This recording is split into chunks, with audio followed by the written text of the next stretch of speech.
हमारी कहानी शुरू होती है आखिर एक सुखी परिवार से,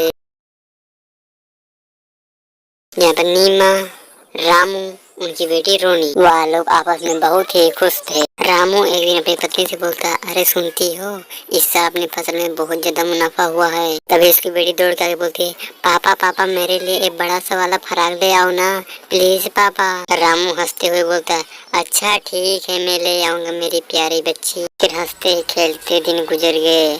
आखिर नीमा की मौत हो गई। सभी रो रो के सबका बुरा हाल था। रामू अपने आप को संभालता हुआ अपने बेटी से जाते समय बोला, अरे बेटी मैं खेत के लिए जा रहा हूँ, तुम खाना खा लेना।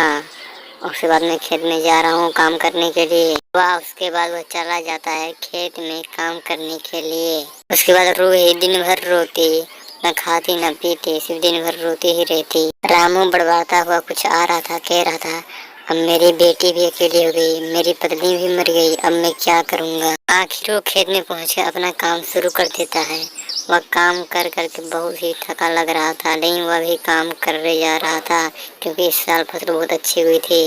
वह मेहनत नहीं करेगा तो फसल को बेचेगा कैसे। आखिरकार ऐसे ही कुछ दिन ऐसे ही बीत जाते हैं।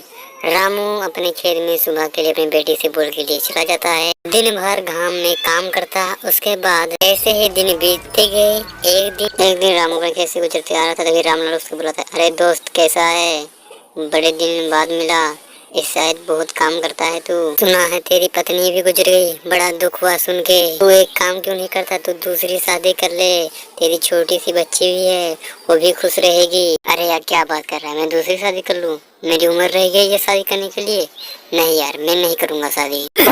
मैं मानता हूँ तुम्हारी उम्र नहीं रह गई शादी करने के लिए, फिर भी तुम्हें शादी करनी चाहिए, अपने लिए नहीं तो अपनी बेटी के लिए, कम से कम वो तो खुश रहेगी। आखिर रामू ऐसा ही कुछ करता है, वह दूसरी शादी कर लेता है, अपनी बेटी को लगाता है, ओ बेटा रोनी, रोनी कहाँ पर हो, जल्दी आओ। आई पापा अभी आई। वह रोनी आने लगती है, आकर बोलती है, पापा ये आंटी कौन है, कौन है ये आंटी, कहाँ से आई हैं? अभी रामू अपने बेटी के पीछे जाने लगता है, पीछे जाकर खड़ा हो जाता। जैसे रामू बोलने चलता है तो उसकी पत्नी बोल देती है, अरे बेटी मैं तुम्हारी माँ हूँ, माँ तुम्हारी। आखिरकार सभी घर में खुश रहने लगे हैं। आखिर वही रौनक फिर से घर में आ गई। कुछ साल ऐसे ही बीत जाते हैं।